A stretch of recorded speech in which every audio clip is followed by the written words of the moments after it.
Pilturinn sem ákærður fyrir að hafa orðið 17 ára stúlku að bana á menningarnótt hefur verið í samskiptum við lykilvitni í málinu þrátt fyrir að vera í gæsluvarðhaldi. Samfylkingin, Píratar, Sósíalistaflokkur fólksins og Vinstri græn hafa náð samkomulagi um myndun nýs meirihluta í Reykjavík. Boðað hefur verið til aukafundar í borgarstjórn á morgun. Úkraínuforseti sagði fund sinn með erindreka Bandaríkjanna í dag hafi verið gagnlegan. Hætt var við blaðamannafund þeirra að fundi loknum. Þingkosningar verða í Þýskalandi á sunnudaginn þar sem harðlínuflokkurinn Alternative für Deutschland geti tvöfaldað fylgi sitt. Málefni innflytjenda og flóttafólks hafa sett mark sitt á kosningabaráttuna. Kennarar samþykktu í dag tillögu ríkissáttasemjara í kjaradeilu þeirra. Beðið svara frá ríki og sveitarfélögum. Samþykki þau líka verða öll verkföll blásin af.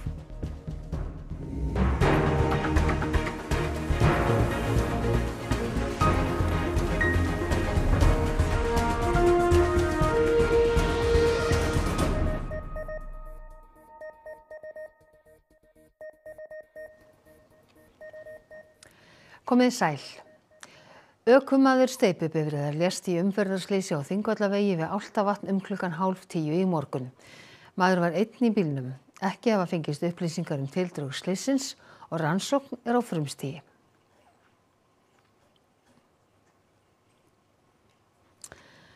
Pilturinn sem ákærður fyrir að hafa stungið 3 ungmenni á menningarnótt með þeim afleiðingum að 17 ára stúlka lést hefur verið í samskiptum við einn brotaþola á meðan hann í gæsluvarðhaldi. Pilturinn sem var 16 ára þegar árásin var framin réðst með hnífi á 3 ungmenni, 2 stúlkur og 1 dreng. Önnur stúlkan, Bryndís Klara Birgisdóttir, lést af sárum sínum viku síðar. Samkvæmt atvikalýsingu í ákæru voru 5 ungmenni í bíl í miðbæ Reykjavíkur þegar pilturinn braut hliðarrúðu og stakk ítrekað annan pilt sem sat í bílnum. Sá náði að forða sér ásamt 3 öðrum en fyrrverandi kærasta árásarmannsins var í aftursætinu og réðst hann því næst að henni. Fréttastofa hefur heimildir fyrir því að Bryndís Klara hafi reynt að stöðva árásina en þá stakk hann hana þannig að stungan náði í gegnum hjartað og réðst svo aftur að hinni stúlkunni, stakk hana ítrekað og flúði svo af vettvangi.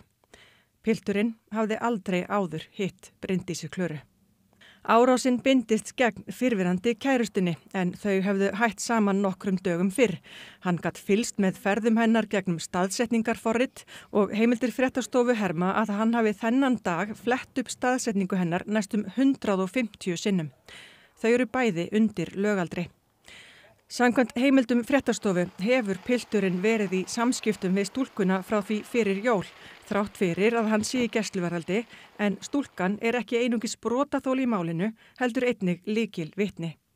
Þá hafi hann einnig verið eitthvað virkur á samfélagsmiðlum. En hvernig getur það gerst? Samkvæmt reglugerð afplánun sakhæfra barna sem eru vistuð í úrræði á vegum barnaverndar, skulu þau njóta sömu meðferðar og önnur börn sem eru á heimilinu. Og það á þá jafnvel við heimsóknir eða aðgang að leikjatölvum sem eru stundum nettengdar. Þá eru mörg dæmi þess í gegnum tíðina að símum hafi verið smyglað inn og þeir síðan gerðir upptækir. Oddvitar Samfylkingar, Pírata, Sósíalistaflokks fólksins og Vinstri grænna hafa náð samkomulagi um myndun nýs meirihluta í borgarstjórn Reykjavíkur. Boðað hefur verið til aukafundar í borgarstjórn á morgun þar sem kosið verður í helstu embætti. Ekki hefur verið fengist upplýst hver tekur við embætti borgarstjóra en fréttastofa Stöðvar 2 fullyrðir að það verði Heiða Björg Hilminsdóttir, oddviti Samfylkingarinnar. Oddvitar flokkanna 5 hófu meirihlutaviðræður í síðustu viku eftir að Einar Þorsteinsson, fráfarandi borgarstjóri, sleit meirihlutasamstarfinu. Flokkarnir 5 eru með 12 borgarfulltrúa af 23. Hætt var við blaðamannafund Úkraínuforseta og erindreka Bandaríkjanna eftir fund þeirra í Kív í dag. Niðurstöðu fundarins var beðið með nokkurri eftirvæntingu eftir atburði síðustu daga. Myndavélum hafði verið komið upp á fundarstaðinum í Kív og til stóð að þeir myndu ávarpa fjölmiðla. Talsmaður Úkraínuforseta sagði blaðamannafundi hafi verið aflýst að ósk bandarískra stjórnvalda. Zelenský sagði þó síðar í dag að fundurinn hefði verið gagnlegur og að góð samskipti ríkjanna gagnist öllum heiminum. Úkraínumönnum mörgum brugðið yfir breyttri afstöðu stjórnvalda í Bandaríkjunum sem áður voru meðal helstu bandamanna. Як саме вона завершиться, його, я бачу, це не зовсім цікавить. Саме завершення війни. Майбутня доля України його, як бачу, я взагалі не цікавить. Тобто він популістично діє та виконує свою обіцянку передвиборчу. Трамп поміняв, він зробив з жертви ворога. Тобто вони зрадили це вже в котрий раз вони зрадили інтереси України. Трампа не цікавить моральний бік справи. У цьому немає нічого дивного. Це випливає з його всієї кар'єри. Але скажу, що Україна має шукати європейських лідерів, які можуть допомагати говорити з Трампом. Jón Ólafsson, Úkraínumenn eru eðlilega margir uggandi yfir atburðarásinni síðustu daga, en hvernig umræðan í Rússlandi, til dæmis í fjölmiðlum, þessa breyttu stefnu stjórnvalda og bara atburði síðustu daga? Já, hún kannski hófstillt og það hefur svona fjölmiðlarnir hafa dálítið mikið verið á þeirri línu að það sé nú of snemmt að fyllast of mikilli gleði yfir þessu og það sé ekkert ákveðið ennþá, en margir tala svona kommentatorar að þetta sé nú kannski of gott til að vera satt og það líka bent á að í versta falli frá sjónarmiði Rússa þá geti Trump nú hugsanlega haldið meiri hluta bara í stutt tímabil, þetta geti fljótt snúist við, það aðeins öðruvísi heldur en umræðan hér, það sem mikið talað að nú sé að verða bara einhver varanleg stefnubreyting í alþjóðamálum, það kannski ekki alveg þannig sem að fólk sér þetta. Já, en lítur þá Pútín á atburðar á síðustu daga og þessi hann breytta tón frá Bandaríkjaforseta sem sigur fyrir sig? Já, hann tekur að vísu fram að það sé ennþá langt í land, það þurfa að undirbúa fund vel með Trump, það þurfa að koma diplomatískum samskiptum á hreint og koma þeim í gang, þannig að síðan auka viðskipti. Það er kannski athyglisvert að Úkraína ekkert efst á listanum og það auðvitað það sem hefur gerst með þessum yfirlýsingum Trump síðustu daga sem allar eru bara eins og upp úr bók Pútins að það hefur auðvitað minnkað pressuna á Rússa að hætta stríðinu. En hvað útskýrir öðru fremur þennan svona þessi bættu samskipti Bandaríkjanna og Rússa? Já, á þessum fundi í Sádi-Arabíu þarna í vikunni að þá auðvitað var boðið upp á mjög mikil viðskiptatækifæri og það var bent á að bandarísk fyrirtæki hafði tapað háan fjárhæðum og það var talað að þau fyrirtæki sem fóru út eftir innrásina getur komið inn aftur og oljufyrirtækin kannski sérstaklega líka talað norðurslóðasamstarf. Þetta hefur ekki verið svona komin eitt skýrt fram í neinum smáatriðum í fjölmiðlum hvað þetta var, en þessi almenna mynd sem þarna var teiknuð upp, hún náttúrulega mjög svona í átt að því sem að Trump hefur alltaf sagt og þannig að það sem að gerist að prioritetið færist á samskipti Bandaríkjanna og Rússa og á þá hagsmuni sem að Bandaríkjamenn geti haft af því og ég meina Trump fyrirgefðu hefur náttúrulega sagt að hann vilji fara þannig út úr stríðinu í Úkraínu að Bandaríkjamenn græði á því. Jón Ólafsson, takk kærlega fyrir að koma hingað til okkar og útskýra þetta.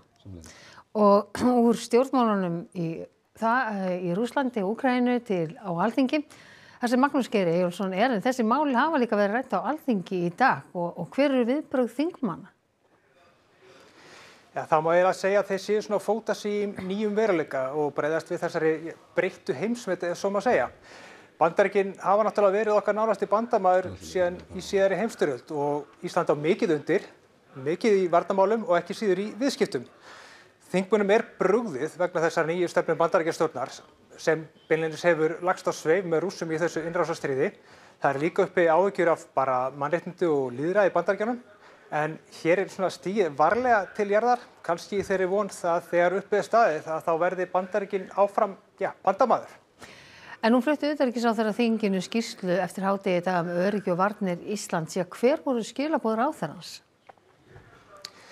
Já, þau voru fyrst og fremst þau að bara ítreka þessa afstöðu sem hefur komið fram hjá utanríkisráðherra og forsætisráðherra á undanförnum dögum. Það að þessi breytta heimsmynd kalli á aukna samvinnu við Evrópu. En ráðherra var líka nokkuð skýr með það að aðildin að NATO og varnarsamningurinn við Bandaríkin eru enn hornsteinninn í vörnum Íslands. Hún lýsti yfir áhyggjum af yfirlýsingu Bandaríkjaforseta og svaraði fullyrðingum hans beint.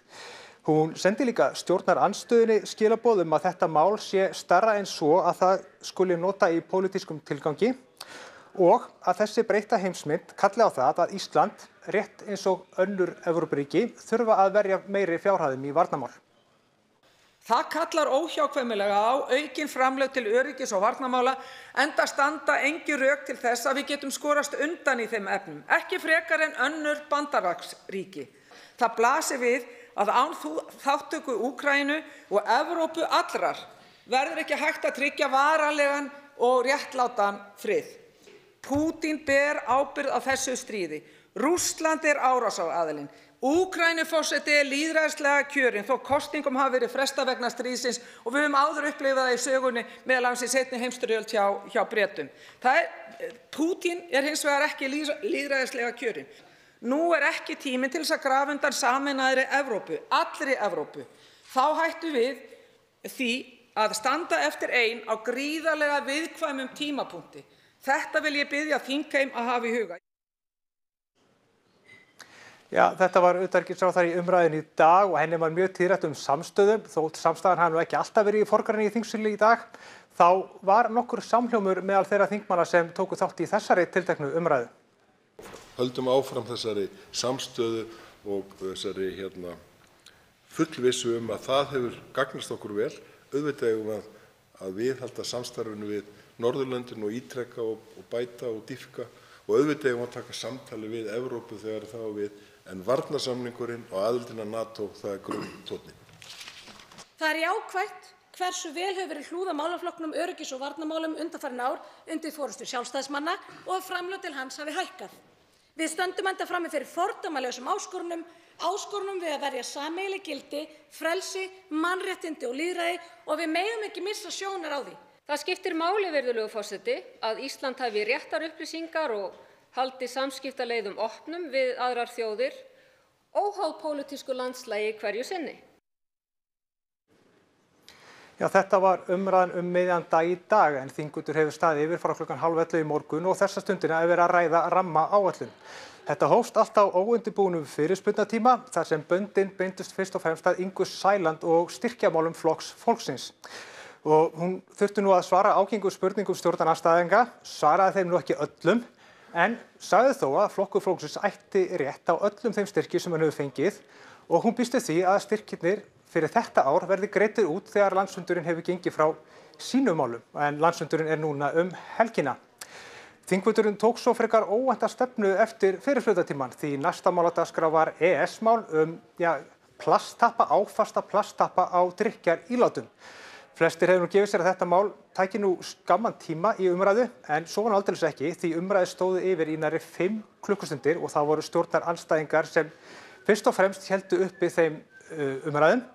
Það kann að vera þessi mikli áhugi á plastöppunum sem komið til þess vegna þess að síðar á dagskránni umdeilt mál, búvörulögin, sem búist við að verið mikið rætt eins og staðan núna ólíklegt að það mál komist á dagskrá og það þarf að bíða eitthvað lengur því að í næstu viku kjördæmavika og þar af leiðandi engir þingfundir.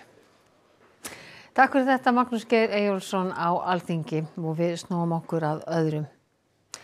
Landsréttur þyngdi í dag fangelsisdómi við Dagbjörtu Guðrúnu Rúnarsdóttur í 16 ár fyrir að hafa banað sambýlismanni sínum í Bátavogi í Reykjavík. Hún var í héraðsdómi dæmd í 10 ára fangelsi. Dagbjört var sökuð að hafa beitt manninn sem var á 60-aldri margþættu ofbeldi í 2 daga. Fram kom við aðalmeðferð málsins að hún hefði pyntað manninn til dauða og tekið það upp á símann sinn. Harðlínuflokkurinn Alternatífi fyrir Deutschland gæti tvöfalda fylgi sitt í þingkosningunum sem haldnar verða í Þýskaland á sunnudaginn. Allt útlit fyrir að leiðtogi kristilegra demókrata verði næsti kanslari en það gæti verið flókið að mynda stjórn að loknum kosningum. Björn Malmquist fréttamaður í Berlín og fylgist með þróun mála fram yfir helgi. Björn, einhver ein ástæða fyrir því að harðlínuflokkur til hægri að fá svona mikið fylgi? Já, Jóhanna, það ein stór ástæða fyrir því og það eru málefni flóttafólks og innflytjenda í Þýskalandi og ekki að ástæðulausu. Það hafa verið fá nokkrar árásir og sumar mannskæðar sem hafa verið framdar hérna í Þýskalandi undanfarnar vikur og mánuði. Við munum eftir árásinni í Magdeburg jólin, þar sem 6 létust og 200 særðust. Svo í München fyrir nokkrum dögum síðar, einmitt þegar öryggisráðstefnan stóð þar yfir í borginni. Þetta hefur markarað umræðuna í kosningabaráttunni hér í Þýskalandi. Það er búið að ræða ýmislegt, efnahagsmál, alþjóða stjórnmál og annað. Ekki síst kannski líka afskipti stóra nafna erlendis af kosningabaráttunni hér. En þetta hefur markarað umræðuna. Og þetta ástæðan fyrir því að AfD hefur verið á flugi á undanförnum vikum, enda þetta þeirra helsta stefnumál. Alternative für Deutschland flokkurinn var stofnaður 2013, upphaflega sem andsvar við stefnu stjórnvalda gagnvart evrunni. Flokkurinn hefur síðan þá breyst í þjóðerniskendan Hallin-flokk, sumir innan hans hafa daðrað við öfgasamtök og dregið fjöður yfir valdatíð nasista í Þýskalandi. Leiðtogi flokksins dregur ekki af sér á kosningasamkomum þegar talið berst að innflytjendum og flóttafólki.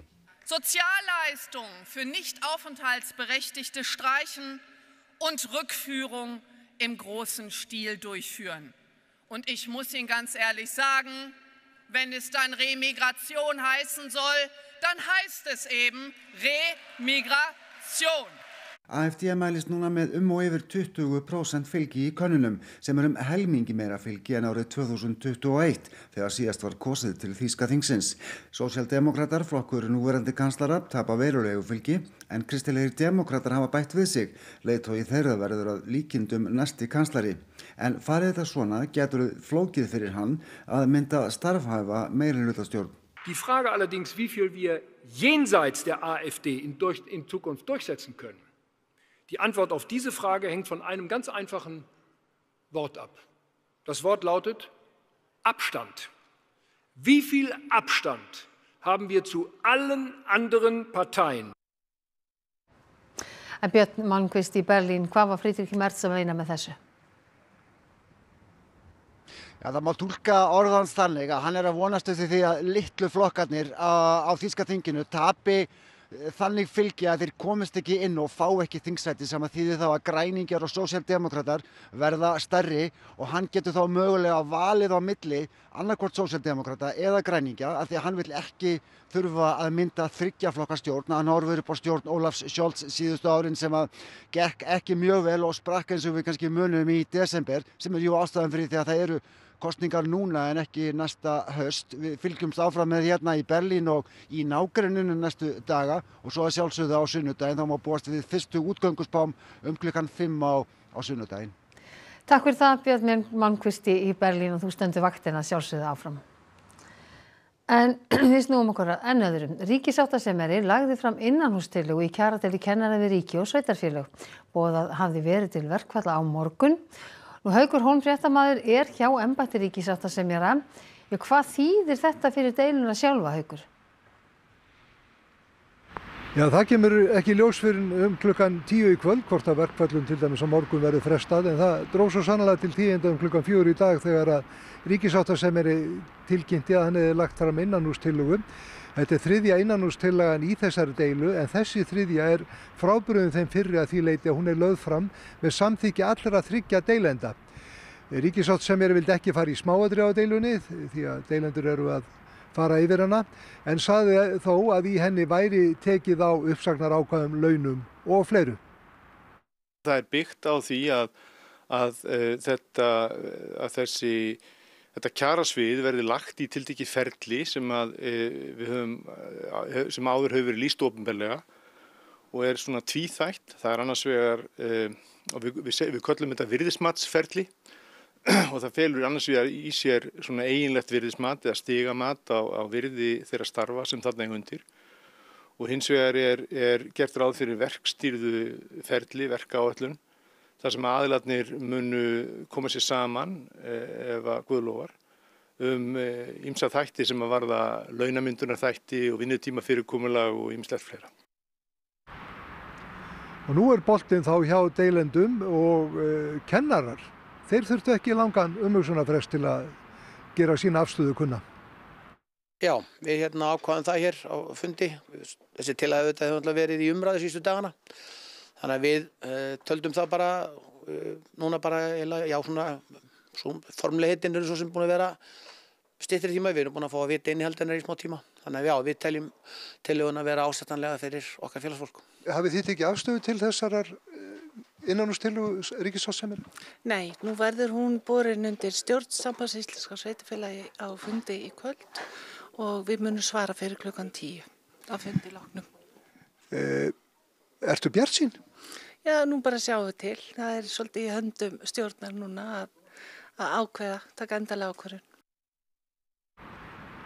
Og samninganefnd ríkisins vildi ekki gefa upp neina afstöðu einungis að þeir myndu svara fyrir tiltekinn frest. Það má minna á það að síðast þegar að ríkissáttasemjari lagði fram innanhústillögu þá samþykktu bæði ríki og sveitarfélög en kennarar felldu.